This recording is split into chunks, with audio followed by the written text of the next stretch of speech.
The following program may contain coarse language, violence, nudity, mature subject matter, or scenes which may not be suitable for all viewers. Viewer discretion is advised.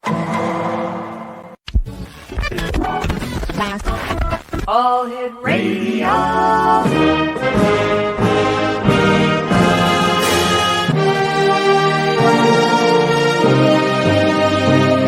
Welcome to the X Zone, a place where fact is fiction and fiction is reality. Now, here's your host, Rob McConnell. Hi, John, are you there? Yes, I am, Rob. How are you? Hey, I'm doing fine. Thanks for joining us, John. Tell us a little bit about yourself and your amazing journey, and congratulations on all the awards you've won. Oh, thanks. They're collecting dust, and my wife says I have to put them in the attic, or the IKEA bookcase will collapse and kill the cats. Yeah, that's what my wife says too. So I understand where you're coming from, but I say, well, in our case, it's the dogs. The dogs go, the awards stay. Well, no, my cats. It's a self-esteem boost, but I was very lucky. First of all, I want to salute you for staying on the prowess for your program. I appeared a few times 15 years ago, 2007, 2006, and I believe 2004 in your program. So it's great to see that we're both kicking in there. I hosted a program called The Folklorist, which was a historical TV show. Essentially, I do a stand-up narrative in period costume. We'd bring in actors around them. Yeah. And we did various segments, including paranormal segments, which included the Dover Demon, an alien encounter in 1977 in Massachusetts, the Gloucester Sea Serpent. Allegedly, this monstrous sea serpent was seen in Gloucester, Massachusetts in 1816, 1817. Spring Heel Jack, a Victorian era man that breathed blue fire. Angel of Mons, World War I opening battle where allegedly the British Expeditionary Force was surrounded and these angels appeared above them and scared off the Germans. What else? A couple of other segments that we did related to paranormal phenomena, but it was basically history based, and we were very, very lucky to win many, many awards over it. And my favorite segment was probably Ape Canyon, which is the historic Bigfoot story where these miners in 1924 were in a cabin at the base of Mount St. Helens, and allegedly these creatures that they really ticked off started pummeling them with boulders. So I've been around the block and back, and every day that you get up, Rob, is a good day. It's a win. So, and I've always been in the periphery of paranormal phenomena, and I'm starting to get back into it. I was back from the early 90s, pre-internet days. Right. I was in Roswell before the internet got going, got to interview some of the primary witnesses. I got involved with an area called the Bridgewater Triangle, which you talked about, the Great Lakes Triangle. Yeah.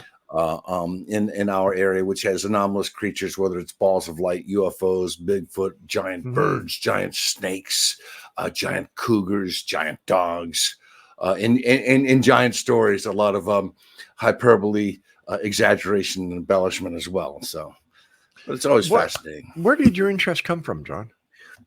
Yeah, I guess starting In Search Of in the 70s. Oh my gosh! Yeah, and also those monsters, myth or magic movies, like in the early when the Patterson Gimlin film, right, of 1967, October 67. That's what stimulated me. 4 people have claimed to have been in an ape suit. I've met Bob Gimlin, and to this day, they still cannot disprove that. So I guess that's where it stems from. And of course, a UFO flap of 1966. I know when it was in Massachusetts, and I barely remember going out to my front lawn with my family and seeing something. So, wow.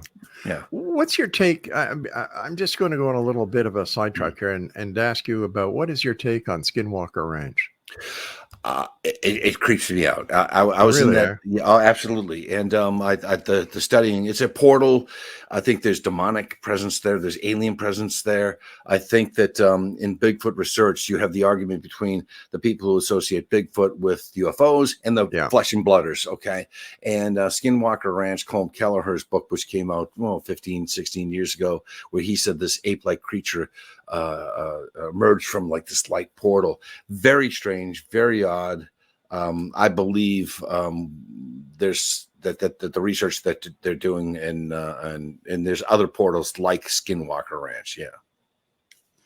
You talked briefly about Bigfoot and the work that the investigations that you've done into Bigfoot. Tell us more about that. Is there any evidence Yeah, when well, it comes to Bigfoot?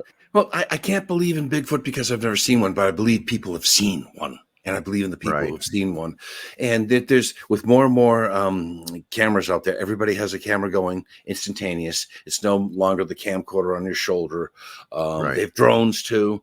And all of the strange footage is emerging. They're going deep into the bush. A guy by the name of Todd Standing, he's come back with this incredible footage. And people say hoax, hoax, hoax. And I'll be the first to take the opposite approach and to take the contrary approach and say, wait a minute. Hold off. I'm not sure yet. But they've been seen in remote areas, especially when the pandemic came and they shut everything down for essentially 3 months. Whatever these things are, along with other wildlife, encroached into inhabited areas. So I believe there's certainly something to it. And this a litany of these stories go back to the 1800s. Of wild man encounters, Canada, for instance, Jacko, the abominable snowman, Hillary, Edmund Hillary, he never came out and said it, but a lot of his guides, and Eric Shipton, who went up on Everest, had found these footprints. So there's something to it. I don't think you'll ever kill one. I don't think you'll ever capture one. I don't think you'll ever find bones of one, which because they're agile, they're quick, they have uncanny senses. And maybe, who knows, and I'm not smart enough to discuss this, but they're operating in another dimension that we can't understand. And maybe they've slipped through a time portal. But my best story, I would say, if you have a second here, is Sure. I'm out with John Green, who is the probably the knighted Bigfoot researcher from Harrison Hot Springs. I had an opportunity to stay in his house back in 1997 with Don Keating and go through his index files. And this guy comes in about 2 a.m. by the name of Mike McDonald from Hamilton, Ontario. Steel worker. He had been reconnoitering a series, family of Sasquatches on Harrison Hot Springs Island, uninhabited island. He's just there. And he had come out of the bush because he was down to half a sleeve of saltines and out of food. But the story was the night before he came in was he had gone into his sleeping bag, zipped down, full moon. There was a boat dock down the hill, a family, a sailboat, a father, daughter, and wife. All of a sudden, he hears this footfall shaking him off the ground. Oh, my God. And he thinks it's a bear. He doesn't think. He's out there looking for Sasquatch. He thinks it's a bear. He unzips his bag, gets his grizzly sprayer, counts to 3, unzips it because he sees a silhouette lit by the moon outside his tent. Counts to 3, unzips it, sprays the mace. The nozzle's pointed the wrong way. He maces himself. He runs out. He runs out in his underwear with the sleeping bag at his ankles, tumbles down a hill. Sasquatch, Sasquatch. The guy comes out of his boat with a gun. What are you doing? What are you doing? This is Sasquatch. Okay, kid, calm down. Take a couple of shots of whiskey. You're going to sleep here tonight. Guy goes up the hill, gets his sleeping bag, stay in the dock. So he's lying down. He's just getting calm and chilled. And he hears footfall on the bank. And then he hears this thing enter the water, he says. At that time, he was terrified, and he heard bubbles coming close. He relieves himself. He wets himself. And then he hears this scratching underneath his dock. Anyways, he said he didn't believe in God. He prayed and prayed and prayed. And then suddenly the thing went away, bubbles, and he had this musty smell. He heard it get out of the water and creep back up the hill. But that's the epitome Bigfoot story. And then the other one, I had a taxi cab driver call into this dispatcher, David Smith, and I got this in 1998. She's out dropping off a fare, gets lost on one of these old logging roads in southwest New Hampshire, turns around, does the 3-point turn, backs into a tree, but it's not a tree, it's a furry torso. She has her red lights break. She sees a furry torso, and she says something grabbed the roof of the rack of her cab and ripped off the cab lights as she drove away. And when she came back, it almost was sardine canned when she came back. And then finally in the Bridgewater Triangle, the last one is there was a flap of Bigfoot sightings in December of 69 through the spring of 1970. People were finding footprints, hair, eating melons, pets going missing. So this police, they said enough. The Bridgewater police do a stakeout with one of their old Adam 12 cruisers. And he's sitting on the driveway of this house. And all of a sudden he feels the back of his cruiser being shaken. And we call this one the Bridgewater bumper shaker. Up and down, up and down. Again, he puts his foot in the brake, the red torso, the red lights of the hair, and he sees what he called a bipedal bear run around the house. Now, the only bipedal bear is Yogi Bear, right? At Jellystone. Right, yeah. So those are the 3 that I can really reference right off the bat. How do you think that Bigfoot has been able to elude the hunters, the investigators, the photographers all these years?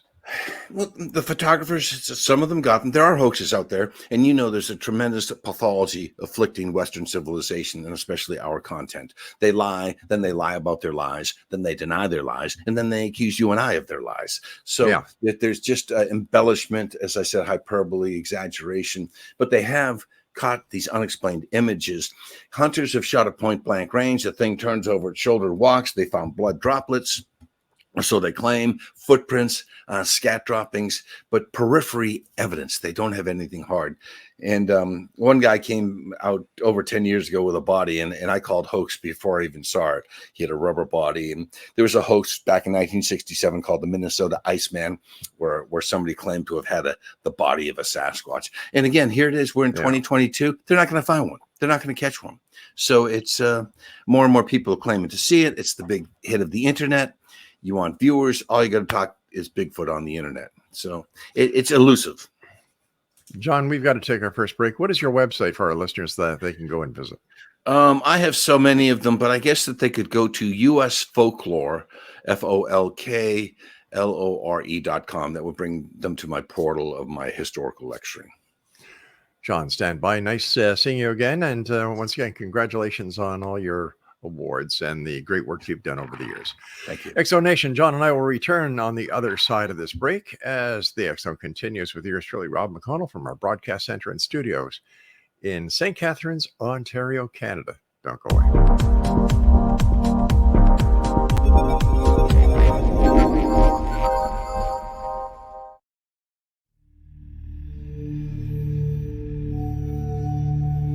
Do you enjoy paranormal, sci-fi romance, yet find yourself tired of the same old themes and storylines? Then you won't want to miss Kahira O'Donnell's latest exciting release, To Taste You Again. Alien Lord Kane McKean knew the moment that his destined mate was born. He watched from afar, waiting for her to grow from child to woman. However, before she was old enough, she was stolen from her home world by flesh pirates. Kane searched 10 long years to find her held in a suspension chamber, a 10-year-old girl in a woman's body. He rescued her and swore to give her time to grow up, but with his very life depending upon winning her as a mate, has he waited too long? Get your copy today. To Taste You Again by Kahira O'Donnell is now available on Amazon or KahiraO'Donnell.com.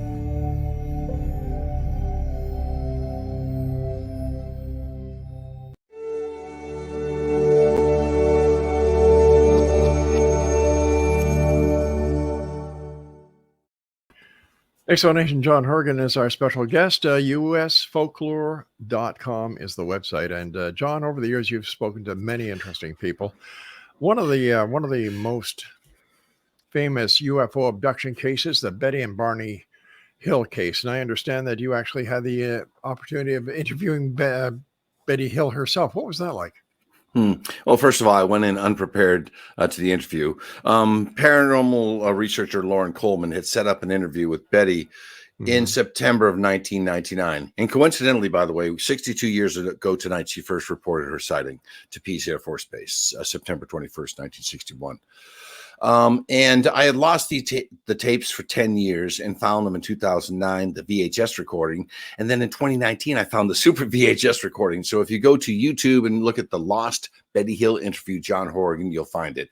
I've been ratioed by YouTube, so you'll have to dig for it. But essentially, she and her husband, Barney, September 19th, 1961, driving back from Montreal, Niagara Falls along Route 3 through the White Mountains. They see a light. They pull the car over. Barney pulls out his binoculars. Hears a voice in his head. Stay right there. He's got a gun on him. They're terrified. They drive down the highway, hear a buzzing sound. Boom. They travel over 30 miles, missing time. They wake up and they're driving down, not talking to each other. They're regressed later by a hypnotist, Dr. Simon, in January of 1965. And they recount the horrifying encounter of being brought on board a spacecraft, probed, and had fluids removed, etc. Betty had a scorched dress. There were marks in their car. It was the seminal event of alien abduction. And when I've interviewed her, she was cognizant and she knew the UFO game very well. She claimed to see UFOs on demand. And when I first left there, I kind of scoffed at that, but now I'm backing off that there are some people that are more prone to encounter paranormal phenomena than others. When I was in Gulf Breeze, Florida, there was a major UFO sighting in 1997, but I missed it. I was there and I didn't see it. So, and somebody told me you're not at the right vibrational rate. But Betty, she was the one who, they regressed her. Marjorie Fish made her make a star map. Okay, and they vetted that star map of where these entities came from. And if you listen to the experts, there's dozens of what I call space bugs out in the universe, and they can manipulate time, space, and light. And she was one of the first. And then since then, Bud Hopkins, who I had a chance to interview, he did extensive research in that. John Mack, Carpenter, who I guess is was it Carpenter? I forget his first name, but he's the leading researcher now. And I believe these people, they're not making this up. Their lives were changed by this, and they have scoop marks found. They've had alien implants found on them. The doctor recently passed away, who was the key of Roger Lear. Yeah, Roger Lear. Yes, yeah. So I believe in it, and I like to say, if you don't believe, I probably do. If you believe, I probably don't. I'm a contrarian. Why do you think Betty and Barney Hill waited 4 years, from 61 to 65, to bring their story forward? Biracial couple, right? In New England, and also scorn and ridicule. And there was no correlating, except for George Adamski from the 50s, and she didn't know about that. There was no correlating story. People, their friends told them, you're insane, you're crazy. And then when they were regressed finally by Dr. Simon, and their stories matched up, and all that terror from that night came back. But they called Pease Air Force Base again 62 years ago tonight, September 21st, 1961. And Pease said 2 days after the event. Correct. They didn't have, because it took them about a day and a half to recover. They were dazed and they had nightmares. And Pease said, no, we didn't have any aircraft in the area near Old Man of the Mountain in the White Mountains. And so they were puzzled, and they kept asking, they kept lecturing about it. There was an article in the newspaper. So it's not that they just came out with it. They've had to find ears to listen to their story. I have a few problems with that case, but sure. I guess everybody has questions that turn into problems. There's no cookie cutter abduction account, Rob. Yeah. There's no, they all just miss in meshing. Do you know what I'm saying? 5 fingers, 4 fingers, almond eyes, green, beige, red. There's no white. Consistency. There isn't. And even today, when you talk to Mike Rogers from the Walton Fire in the Sky, Travis, he's saying, well, nobody in the crew saw Walton get abducted. True. Right. And then the fact that Walton says he's never failed a lie detector test is a false statement, because he did on TV. When you've got Mike Rogers saying that, it was all about the money now. What does this do to not only the Fire in the Sky with Travis Walton, but the Betty and Barney Hill story, where, it seems that there's starting to be a crack in the alien abduction scenario? Well, first of all, I have to be careful about what I say about Travis. He's a friend of my wife's. Okay. I looked at this. I thought the movie was tremendous. I have to tell you that I haven't poked holes in Travis's story. I embrace it through my wife. But the alien abduction phenomenon, like you said, it was all the rage up until the late 1980s. And then when Bud passed, about 14 years ago, it just went. So, speaking about Bud Hopkins, Kevin Randall had his wife on his show, A Different Perspective, and she said Bud was a fake. He was a fraud. It was all a big act. So when you've got a wife saying that about somebody that is revered within the alien abduction world, and then you hear the cracking of the stories between Travis Walton and Mike Rogers, it seems that more and more people are starting to say, well, you know what? We've got to take a better look at this. We've got to look at the evidence. And so where do we go from here? Okay. I guess I didn't see the interview, it was Bud's ex-wife, not Leslie Kane, his partner when he died, right? Leslie Kane is, big UFO researcher, and she's taken on Washington. But how can I say this? I don't have an ex-white wife, and I'm thankful for that. But I'm sure that ex-wives are bitter, right? As our Well, exes. yeah, they can be, but there are those cases where ex-wives and ex-husbands get along very well. Yeah. But why does she come out now when he's 10 years in the grave? Maybe and not when nobody's he was asked alive? her. Maybe nobody's asked her before Kevin did. Okay. And I like Randall. Randall is top notch. Yeah. Randall He's is a great the guy. best in the business. Yeah. Roswell, New Mexico. Big story. That's the mecca for ufology.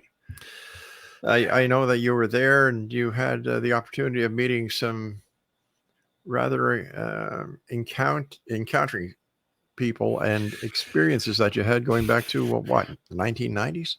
You're right. I visited there 3 years in a row, 95, 96, 97. And I remember driving out in 97 saying, this is bollocks. And then I said to myself, when they disclose, the government comes forward and discloses UFOs exist, which I think they did in December of 2017, nobody will care. It won't even make the news between weather and sports. Yeah. And when I was down there the first time, Randall had just released, or he was the truth about the UFO crash at Roswell, and him and Schmidt split off. Yeah. But I got to talk with Kevin extensively, Don Schmidt extensively, and that's kind of like Simon and Garfunkel breaking up, in my opinion, and each saying this. But there were so many men that backdated themselves into the story that really made it go bad. Ragsdale, that's bollocks, okay? Frank Kaufman, come on, stop it. And then when I talked to Glenn Dennis, and I had this feeling, and I interviewed him, this guy's lying. He's not telling the truth. He was the mortician in Little Bodies. Yep. So and then Frankie Rowe, Crying on Demand. My grandfather saw the bodies, and as Randall will tell you, they still don't have the alien bodies. We have talk of the alien bodies. Yeah. 4 fingers, 5 fingers, 6 fingers, 4 bodies, 3 bodies, 2 alive, 1 alive, 3 dead, 4 dead. Corn ranch in the side of the ranch. They had the debris field, and I can tell you the debris field happened. I walked down the deep debris field in 1994 with an archaeologist, and when we went into Roswell, the first day had 2 museums. The first one had a tiny X right in that land, and I said, take me there. We went out, and he dug up some strange metallic things. He gave me a few pieces, and I've lost them. But I believe in the debris field. I also think that Brazel discovered that not on July 4th, in mid-June. If you look at the original testimony, the Bill Moore book of 1980, right? And I know Bill Moore's got his warts too, but when he collaborated, I think it was with Friedman, right? Or Bill, I forget who it was. But he talks about mid-June, even preceding the Kenneth Arnold event of June 24th, 1947. So Roswell, if you notice, 75 years just passed a couple of months ago. It went away with a whimper, and that's the way we should do Roswell. It's time to quit Roswell. Randall was great. Schmidt was great, but nothing will come forward from Roswell. Yeah, I agree with you 100%. There is one major bone of contention that I have with the entire Roswell story. That's when Jesse Marcel, the base intelligence officer, leaves the base, goes to the debris field, takes debris, and as soon as he takes that debris, he's retaining the custody for the case. But instead of going right back to the base with the maintaining the chain of custody, what's he do? He goes home, lets his kid play with it. That makes no sense to me. Right then and there, the story's dead.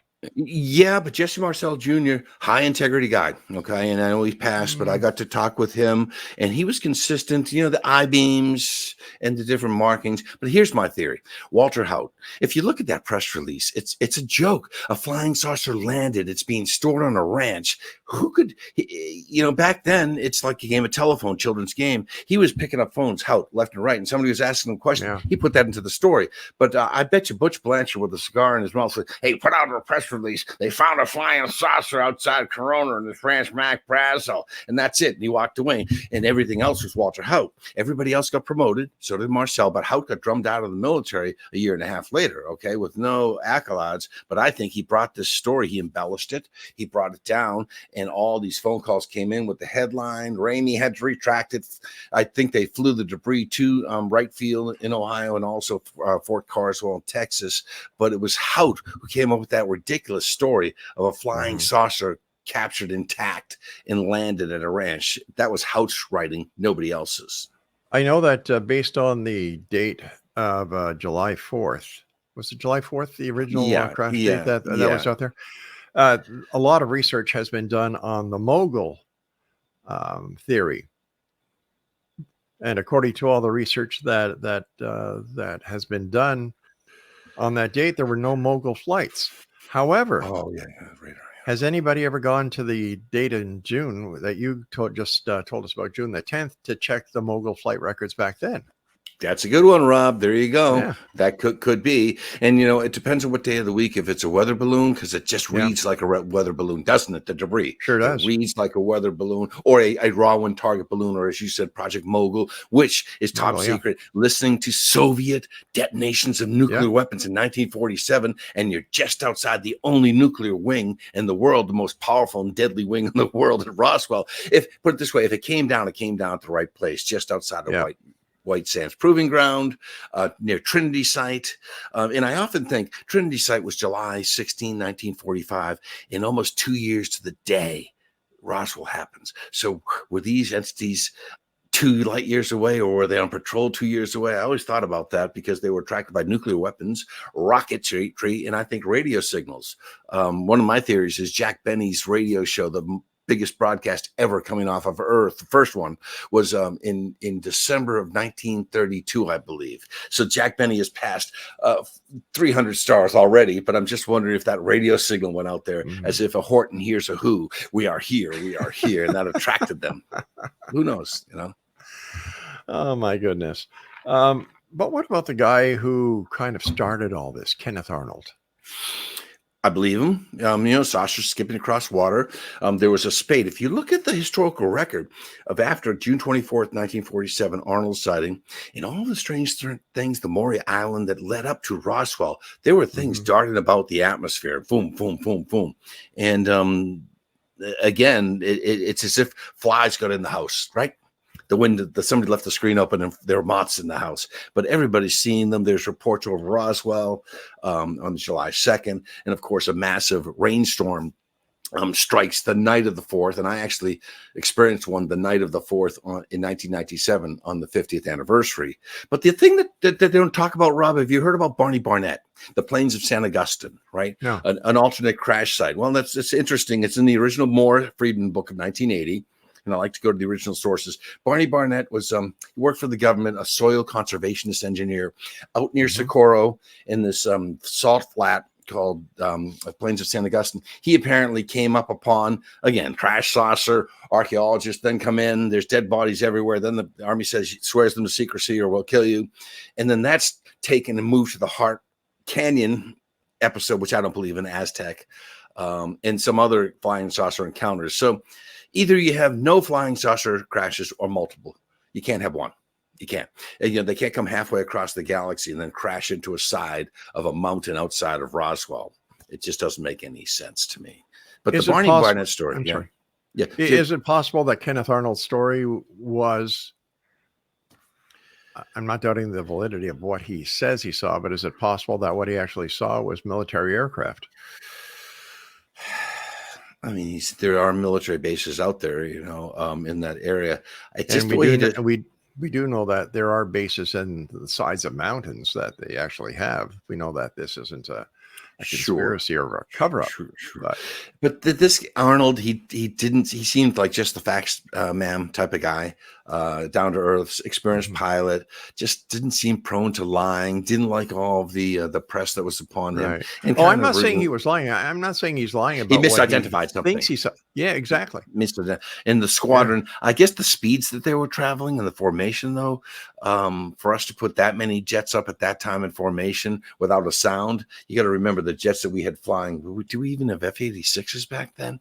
They're so loud, right, with the afterburners that you would have heard them and they would have left some sort of contrail or it depends on but it also depends on how far away they were. It depends on what altitude they were at. True, but he had the chevron shape, that bat wing. A lot of these UFO stories, in my opinion, do not get the information from the military that people are hoping for, because the military doesn't want to share the information. And I can understand it. There's need to know. And do we need to know what the military is up to at all times? I don't think so. Because I agree. I also think that many times ufologists actually push the limits further than they should. I agree 100%. We don't need to. I agree. You and I are on the same page with this. Don't wag your finger at the military. If there are UFOs, 5% they can't explain. You bet they'd keep them close to the vest, because if the Soviets got a hold of that technology and back engineered it, that puts it at us a tremendous disadvantage in terms of speed and maneuverability. So, yes, absolutely, they would keep it close to the vest. John, you and I have to take a break. Please stand by. And Exo Nation, if you'd like to get more information about our guest this hour, John Horrigan, visit his website, usfolklore.com. We'll be back after the short break. Don't go away.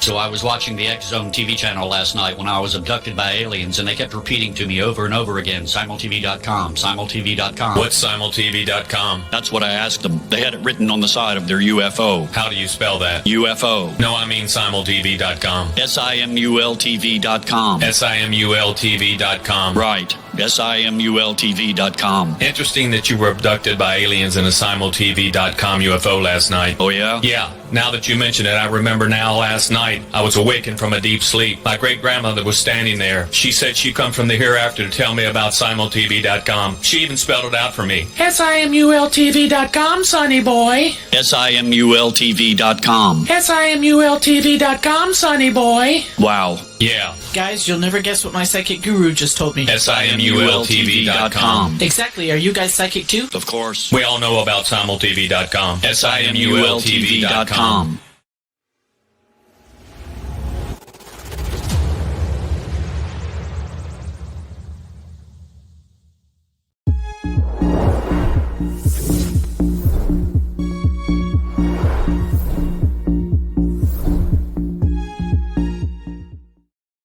John Horrigan's our guest. usfolklore.com is the best site to go and find out all about what this gentleman does. And John, I also understand you've been to Area 51. Tell me, did you see any crashed UFOs? Did you see any aliens? What did you see? Camo dudes chasing our butts out of there. What we did is 4 of us went out there January of 1994. Little alien, couple of beers and us, and little alien down Mailbox Road. Right, we breached the sign. So in theory, we were on the base because they went and they seized the land that we were on towards Freedom Ridge. They chased us out. We broke an axle, had to drive 30 miles back to Las Vegas, and we were lucky we didn't get arrested. Did we see anything? No. Did we see the glow of the base? Just barely. You have a better chance of seeing Area 51 sitting on the right side of an airplane from Denver to Albuquerque than you do trying to sneak in. So it was terrifying. And we almost got caught, and I saw nothing. And my question about Area 51, Rob, is what are they doing there now? Okay, it's been 30 years since the flying saucers, right? Where are they? You know, they got drones, I guess, and I know they fly Russian aircraft there when they play the Red Hat games. Yeah. Although I'm just wondering, has it been moved to Hill Air Force Base in Nevada outside of Dugway Proving Grounds, or what are they actually doing there? And of course, you've heard Lazar with the S4 story as well. What's your take on this, R? I think it's fascinating. He's been regurgitated. You know, this is his third coming now, right? And I think it's Jeremy Lockyer Corbell. They can't shoot him down. I mean, he's still on the saddle. In his story, still holding water. There are guys that came out and said, "Yeah, I saw him there."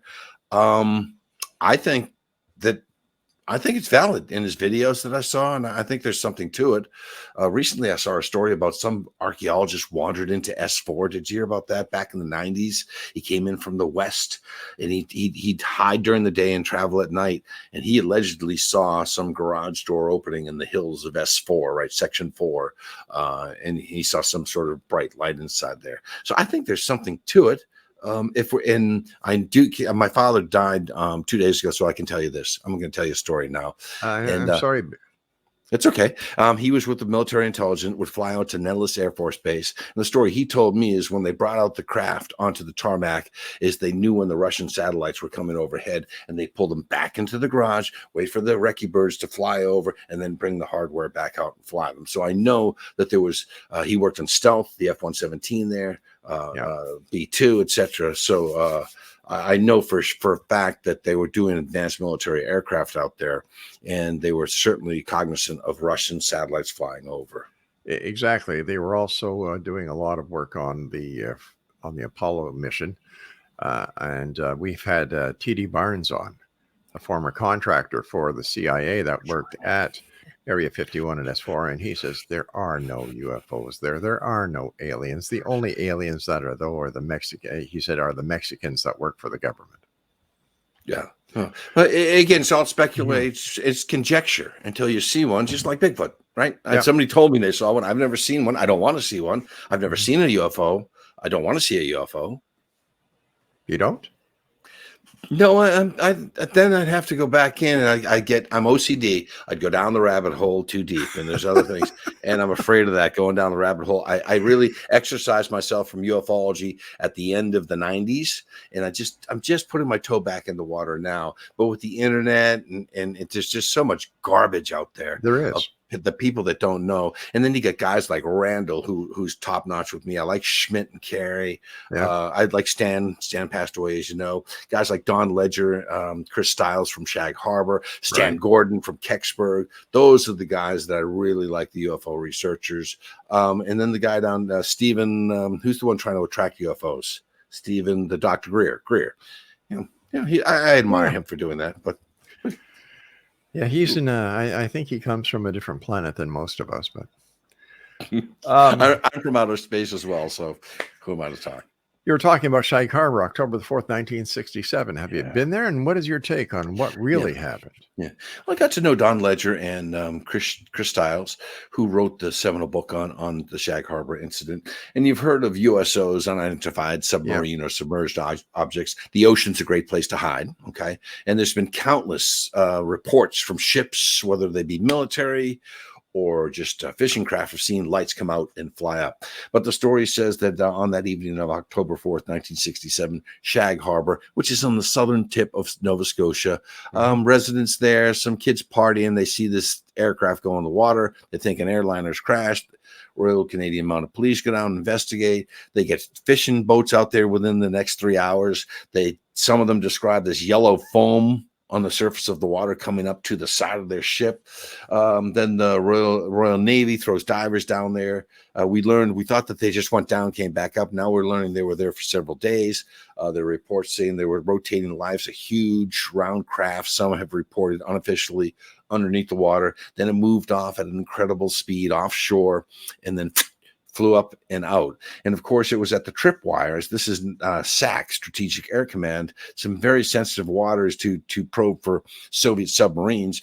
This is the first picket, right, to detect if Soviet submarines were incurring into North Atlantic waters. So they picked the right area to be around with super sensitive underwater radar. And then the story dies after that. And I think dark skies, is it dark? Water. Just look up Chris Stiles, Styles, or Don Ledger, Ledger, for their book. Fabulous read. Another interesting case that happened and has fallen off the radar is Kecksburg. Yeah. There's 3 schools at Kecksburg. December 9th, 1965. Something plummets into the center of Kecksburg in this valley, this wooded area. And there's 3 schools. Some say nothing happened. Some say it was a Soviet satellite. Others say it was an acorn-shaped UFO. Army, cordons off the area, or something will happen to you. They put it in a flat bag, throw a tarpaulin on it, truck it out of there. It doesn't correlate with a Soviet satellite that re-entered the atmosphere earlier that day. But have you had Stan Gordon on your show before, Rob? Yes, I have. Yeah. Oh, he's awesome. One of my favorites. Yeah. Stan's awesome. And he heard it on the radio that night. He's in western Pennsylvania, and there was a fervor there. And then, of course, the next day it goes and it's gone. And I was there the 50th anniversary of actually the 40th anniversary of it, and people are still fighting that were there. Nothing happened. Oh, no, it was a Russian satellite. It was a UFO. And they were standing up and yelling at each other. So we don't know what. Oh, yeah. It divided families.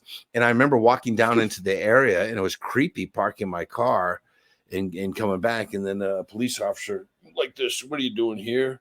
You can't park here. Just basically get out, go to your conference and go home. Yeah. But But it's a fascinating story about something that crashed, and to this day we don't know what it was. You'd think that they'd come forward. It's been 65, 47 years now. Did I do the math right? 57 years since that time. They'd come out and say, "Hey, it was a Soviet satellite," or "We still don't know what it is." So until they come forward, we have to side with we still don't know what it was. We have to take our final break. Don't go away. Okay.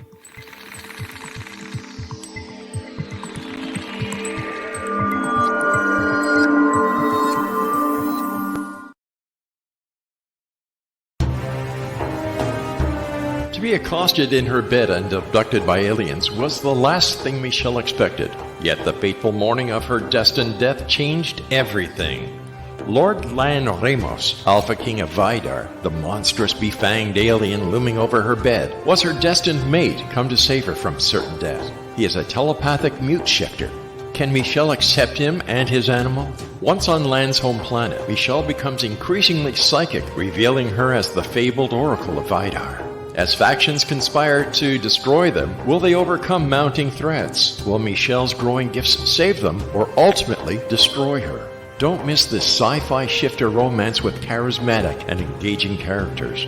Get your copy today, The Oracle of Vidar, available on Amazon or CahiraO'Donnell.com. That's CahiraO'Donnell.com.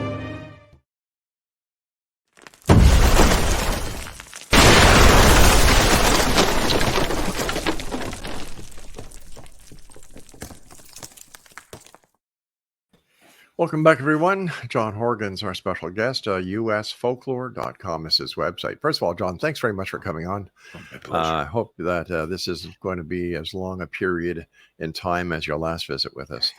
Hopefully not. We were talking about the Roswell, and the anniversary. What would Roswell, New Mexico be without the UFO crash of 1947? Who care? What would ufology be without Roswell? So I think the question. That's huge, big hit, because that now flying saucer crashes, conspiracy, cover up, alien bodies. And now we know that there's more BS there than on a pig farm or cattle ranch. That's why we went by, because there's nothing more to talk about with Roswell. And anybody that says comes forward with information, you're lying, or your great uncle said something like that. It's time to move on and show me another UFO crash. Show me more UFO crashes, and you can't. Well, let's see, Leveland, Corona, Leveland, the Barney Barnett and the crash of Corona. Stan Friedman, I have to say, Stan mixed up two stories or wove them together, and the Barney Barnett story still holds water for me, but. Leveland Egg, 1950s, the Heart Canyon. I need more data than that. It's too coincidental. Archaeologists, military comes in, swears you to secrecy or will kill you, carts off the debris. It's almost like Kecksburg in the desert. Yes. Yeah, that's right. Where's the beef? That's right. Where's the data? Where are the bodies? Exactly.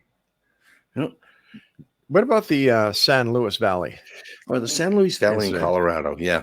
You have cattle mutilation. It begins in 1967 when a horse called Snippy, male or female? I think it's female, is found mutilated. Its alimentary canal, esophagus down to its anus, is exsanguated. That is, pulled out. The horse is flat, all the blood and organs removed. And ranchers, and you opened up the show with Skinwalker. They found mutilated cattle.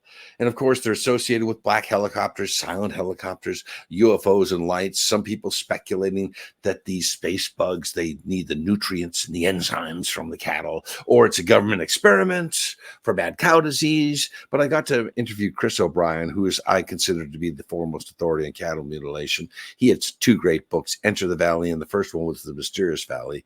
And all these ranchers, these guys are just trying to get by, okay? And they find their cattle dead. Some people try to blame it on cult activities, but the laser precision of the surgery, is Dr. DeBakey out there in the 1960s and 70s as a hobby, carving out these animals with precision, draining them of blood, no footprints, just lights. It's bizarre, it's weird, and it's still happening to ranchers in Canada and the Central Plains. It's bizarre. One thing I can't understand is if this has an alien connection, why in the name of God would the aliens have to keep on doing this to the cattle? All they need to do is take the DNA samples, and if they are real, and if they do, cross time and space, they could easily regenetically build a cow. They don't have to go back and forth like, all right, let's go down to Earth. Hey, Sam, do you like Catalinas? Well, we're going to go down there. We'll get you a dozen or two for you to munch on. Like, it makes no sense. You're right. They could clone it if they have this advanced technology. And my thought was maybe they have their own little Noah's Ark, right? They're only intergalactic. We need a Hereford. We need one with the white spot. We need a female or whatever. And they're somehow cloning these. Or Meltar, I need a snack. Let's go get a cow. And they land down and they put the straw in. All right, take off. So who knows? It's still happening. And these ranchers, these poor ranchers, they're the guys that get screwed. They're the guys who lose these $500,000 prize cattle dead. And if you look at Skinwalker Ranch, it's peppered with stories of cattle mutilation in and around that ranch as well. So it's still unsolved. I don't know if it's still going on though, Rob, or if it's sporadic, but it certainly was going on in the 70s and 80s. And of course, people were wagging their finger at the U.S. government. Well, of course, if you can't prove it's a UFO, if you can't prove it's a conspiracy, if you can't prove it's a cover-up, you've got to blame the government. Come on. That's right. All right, my final question to you, my friend, before we have to say so long, is the footage that was released showing the underwater object or the Tic Tac. Oh, yeah. I think it's real. It's authentic. It's a USO. Move on. I don't know what it is. I don't know where they come from. But yeah, that's disclosure. Disclosure is come and gone, in my opinion. And deal with it. I got to say, Rob, if we're driving fossil fueled vehicles and we're the cutting edge of the technology in the universe, what a pathetic universe it is. Yes, I am. Yes, sir. My just remark was it's a pathetic universe if we have to rely on fossil fuel technology, if that's the cutting edge. So, well, especially if this reverse engineering theory is real. Another question is if reverse engineering is real, and I don't think it is, to the extent that the certain people in the UFO field believe it is, why are we still sending rockets to Mars? Why are we still sending rockets to the moon? Wouldn't we have the ability to use their engineering in order to get us from here to there in a Jetson mobile? Exactly right. Bending space, time, and light, a portal. And we're still lighting candles, right? Light that candle, shoot it up with rocket fuel. It's pathetic. And you're seeing that we see every other month one explode on a launch pad. They still haven't optimized that technology if they indeed have it, which I don't think they have. You and I have to say so long for tonight, my friend. Please let our listeners know how they can reach you. Yeah, they can go to usfolklore.com or go to YouTube and look up The Folklorist, and you can see all the videos at New TV, NEWTV. Take care of yourself, John, and thanks for joining us. Yeah, peace. Exo Nation. All right, buddy. Nano Shazbut. There we go. Hey, I just thought of something. Doesn't the Tic Tac look like the egg that Mark came from? Ooh. Ooh. So now we know. Another show on another day, my friend. Take care of yourself. Be well. Thank you. All right, Exo Nation. We'll be back on the other side of this commercial break at the top of the hour as we continue here in the X Zone. Coming up next, Dr. Craig Hogan will be with us. And then in our final hour tonight, Ralph Ellis. I'm Rob McConnell. This is the X Zone. Don't go away.